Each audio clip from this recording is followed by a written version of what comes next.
Hour number 2, Big Silz National Football Show, our extravaganza. WFAN's Craig Carton will join us at the bottom of the hour. Please do me a favor. Hit the like button here. What did I just read here? What is everybody all upset about? The Chiefs lost to the Colts. Dude, you know better than that. You lost to Washington. Nobody's writing home about the Washington Commanders. Everybody loses against shitty teams every year in the NFL. We see that all the time. This is not like college football, guys, where you can compare wins and losses. How many times do you see certain teams playing really good early on, and then they play horrible late in the year? Some of these teams, hey, how about this? Let's do this. You think the Eagles are playing their best football right now? Or do you think the Eagles were playing their best football against Minnesota? Have they played better football than that night? No. Name me one game where you came away from going, wow, they really killed it. And then when you look at the opponent you're talking about, that's another component. Show me a game since Minnesota that you thought you played better in. Give me one game since Minnesota. The Steeler game? The Steelers are awful. The Steelers are terrible. The Cowboy game against Cooper Rush? I don't know. Fourth quarter, they got it back to 20-17. I didn't think they played all that hot in that ball game. I don't really think you played that great against Washington. The first Washington game, it was Carson Wentz. That's my point. Washington's better today than they were the first time you played them. That's the point I'm making. The Washington first game. Okay. But they played better because they knew what you guys were going to do. And then they dominated you. I'll tell you what, they took care of you in that second Washington game the same way you took care of them. And if I'm Washington, I come away with splitting with the Eagles this year as a win for me. And if you're the Eagles, you come away with that split thinking, shit. You don't feel good about the split with Washington. You thought that was going to be one of the teams that you were going to sweep this year in the East, and you know it. I thought they'd sweep New York and Washington. I didn't think New York was all that hot. I still don't. Detroit more explosive? Okay, if we're not talking defense, probably. We talked about offense or defense or entire team. I'm asking you, what game do you think, Flash, that you've played really well against since Minnesota? Before the season, I had us splitting with Washington and Dallas and sweeping the Giants. Wow. Yeah, see, I had to split with Dallas and sweeping the Giants or sweeping Washington. Sweeping the Giants because I didn't think the Giants were anything. I thought the Giants were one of the worst teams in the league. And I got one of the best records in the NFC.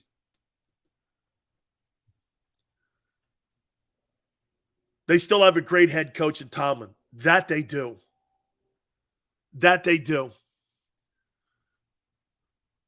New York has no ability to play catch-up ball. They surely do not. Silz, who are your top 5 quarterbacks you would want going forward? Kenzo, we're going to do that here in a minute. I got my quarterback rankings. I'm going to hit that up with you right now here in a second. Hey, real quick, this is kind of a really weird topic here and a really weird story here. Did you guys see this story from the Washington Post with Jerry Jones? I guess in 1957, in Little Rock, he was like at some sort of protest blocking black kids from going into a high school or middle school or whatever it was. And they were trying to integrate the school. What were your takeaways from that? By the way, this is like 66 years ago. What was your takeaway from that? Jerry Jim Crow Jones.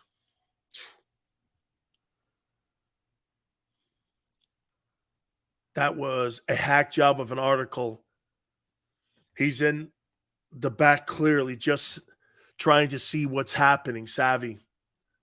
Dan Snyder begins. People can change. Dude, to find out that Jerry Jones was in that crowd, I don't think much of people, I don't think much of it, people change.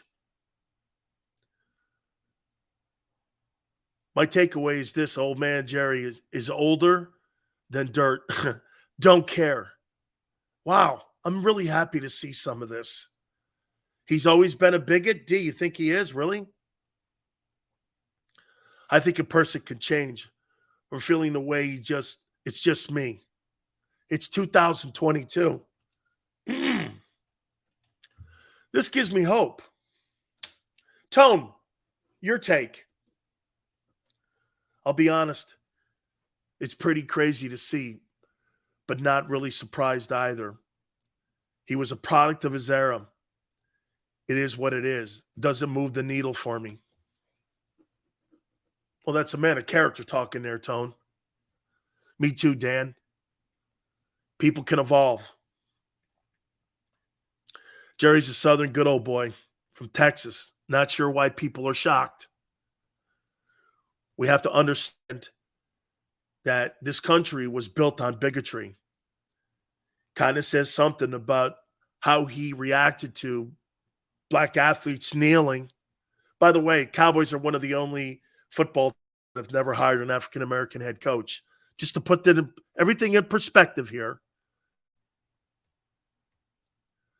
This dude is killing me with his hate of Hurts. Just admit it, Hugh. You don't like him for the simple fact that he is, finish the statement. He's working with thousands of black gentlemen. I doubt he hates them. Here's my take with Jerry, and having been around him and know the Jones family. There's no doubt that that's part of that society back in the day. And there's no part of it. There's no question that you lived in that. There was a time in this country when water fountains had black and white on them, and people had to drink out of there. I find that one of the most unbelievable things that I could ever say about the country I love. We had water fountains that had black and white distinctions on them. You couldn't sit in a bus with a white guy or a black guy. You couldn't have black roommates or teammates rooming with you on the road. Wow. See, when you look things through white, and I'm Italian, so things are different for us because we have a lot of people in our lives who have been racist towards us. Okay? There's no doubt racism against Italians back in the day was enormous in this country. And do I think people can evolve? I do. Jerry Jones makes decisions on business. Now, do I think there's an old school mentality still with him? Probably. Does he look down on black people? I doubt it. Jerry works with a ton of black folks. He's got millions of friends. I've been around him. Still, that is an awful look. You're 14 or 15 years old, and now you're bringing this up 66 years later. It is a reminder how people, it's a reminder of our country. Glad we're struggling now. We don't want to peak too soon. Want to play our best ball in December, January. Absolutely flex. We'll get to that more here in a minute. Savvy says, to be fair, Jerry wasn't fighting the good fight, but he wasn't organizing lynch mobs. He's in the picture. Okay? I'm going to pay for some of y'all when I grow up. That's not very nice.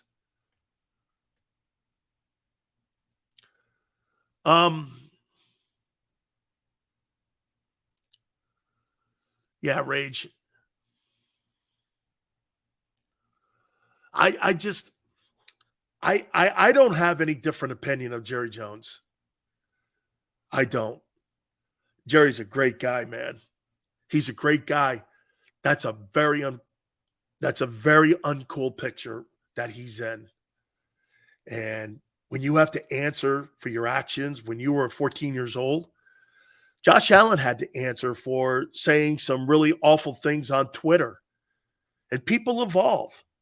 I'm glad to see some people here are more like this. So people evolve, they get better, they learn, they grow. You don't think people from the 60s have grown, are better people today? I think you can. I think you know when things are wrong. Again, like I said about our country, I can't believe I lived in a country that had water fountains labeled black and white. I can't. When I went down to the South and I went down to Miami and I went into Florida, then I went in around the Tampa area, and I saw all the Confederate flags and the Klan guys and all that such. I only read about that in newspapers. Okay. It was weird. It was weird.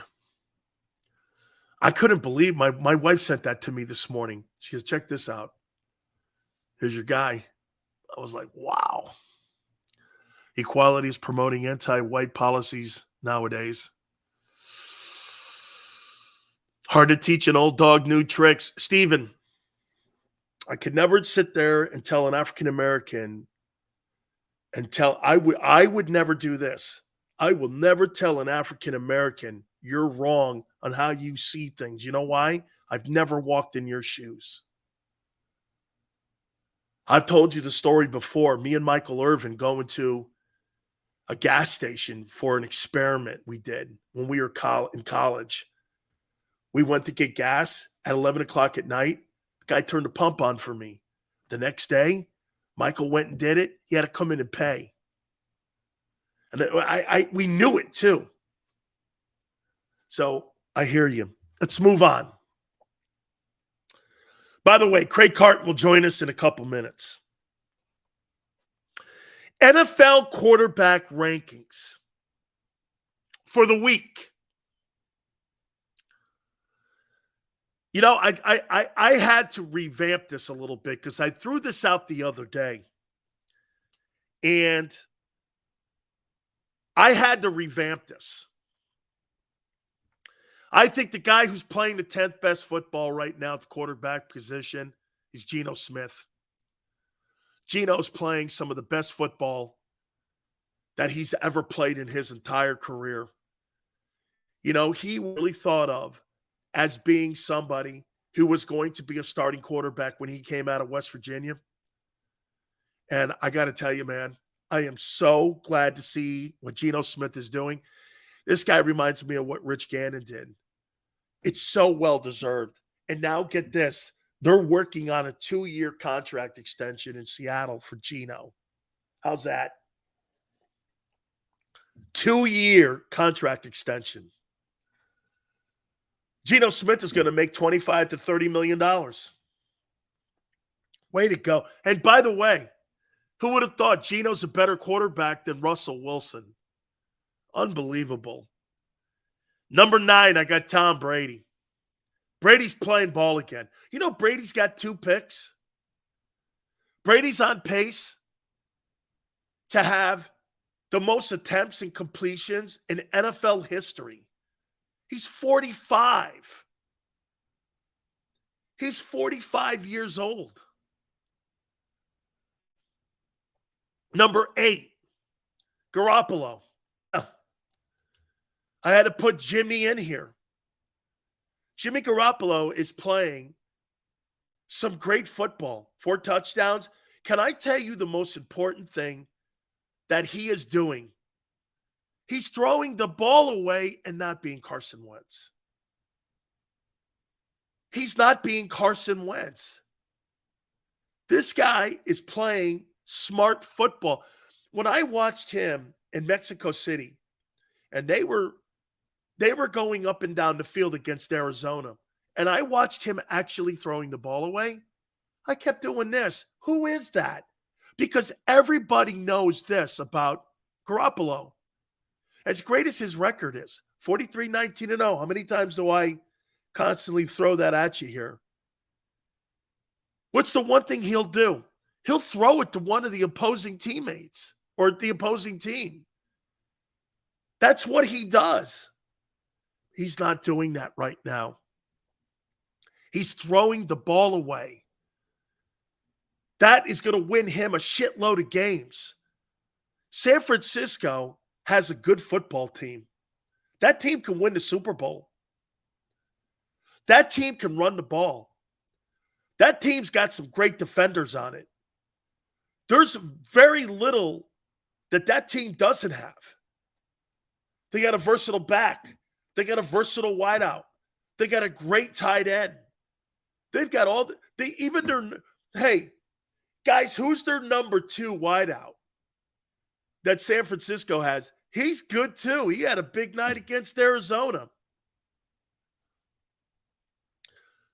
Jeremy says Jimmy G plays good in the regular season, but in the playoffs, he plays bad. He's 4-2.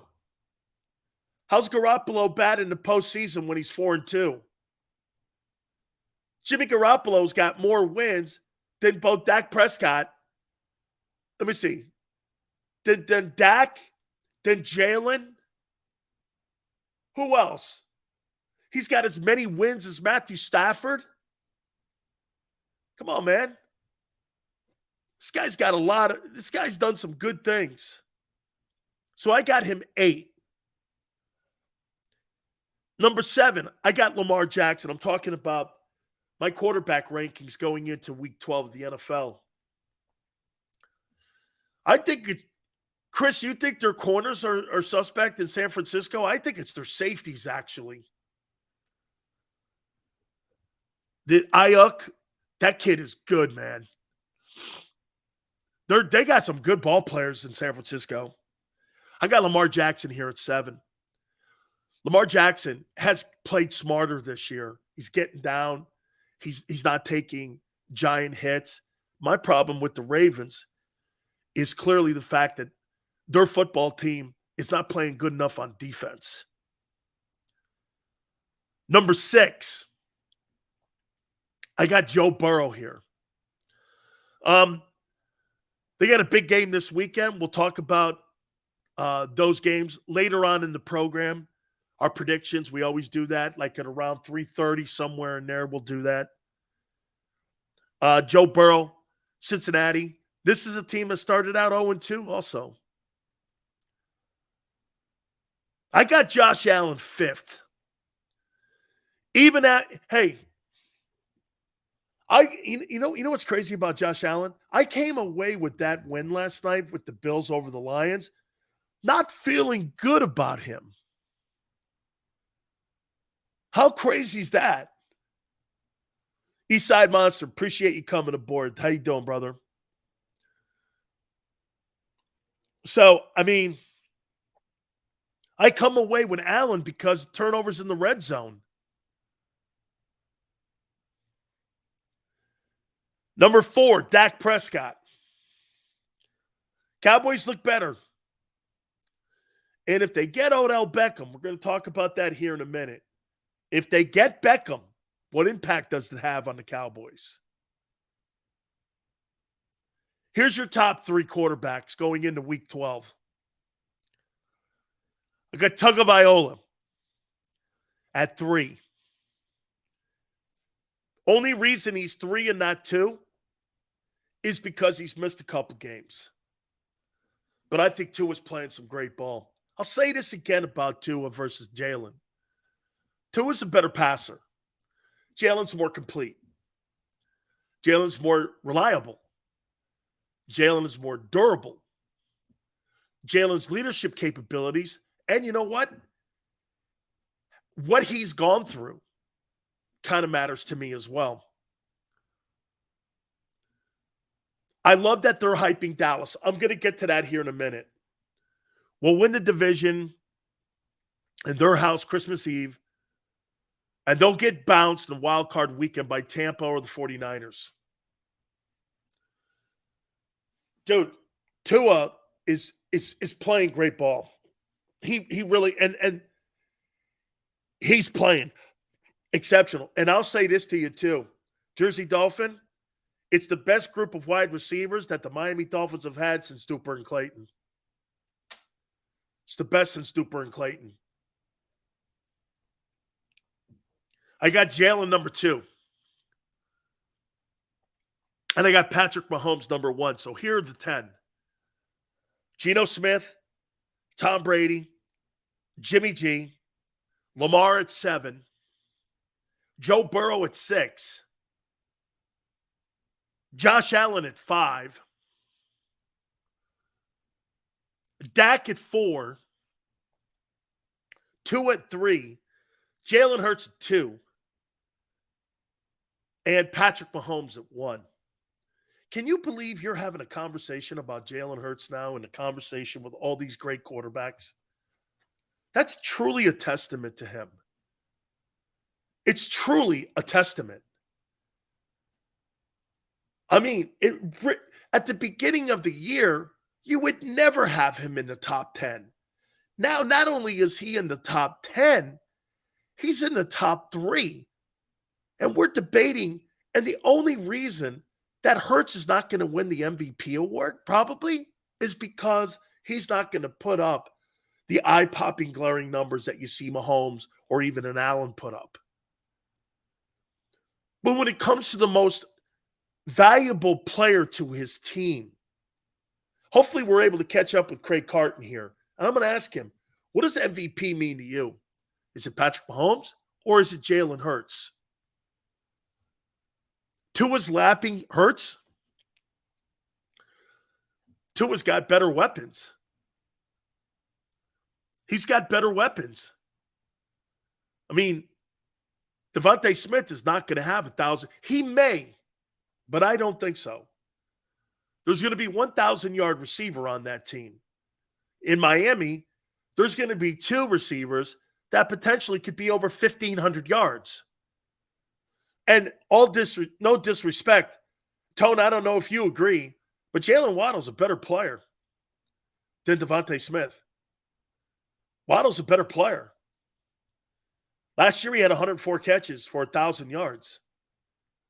And he had Jacoby Brissett throwing in the ball. And Tua. He's a better player. And by the way, not a rip on Devontae, but when everyone was saying that at Alabama, he's a better player. I think Devontae could be more explosive, and I'd like to see him in a true bona fide passing attack. But we'll see. I mean, Miami right now, those receivers are just freak shows right now. They're totally just freak shows.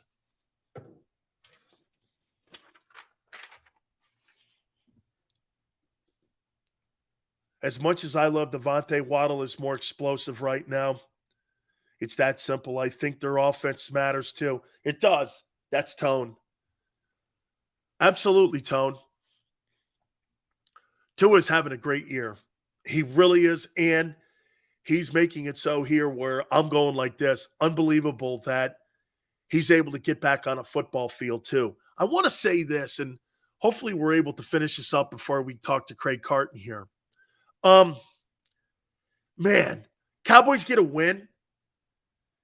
And everybody today, do you know how many text messages I got? Hey, did you see the Cowboys? The Cowboys are going to win the Super Bowl.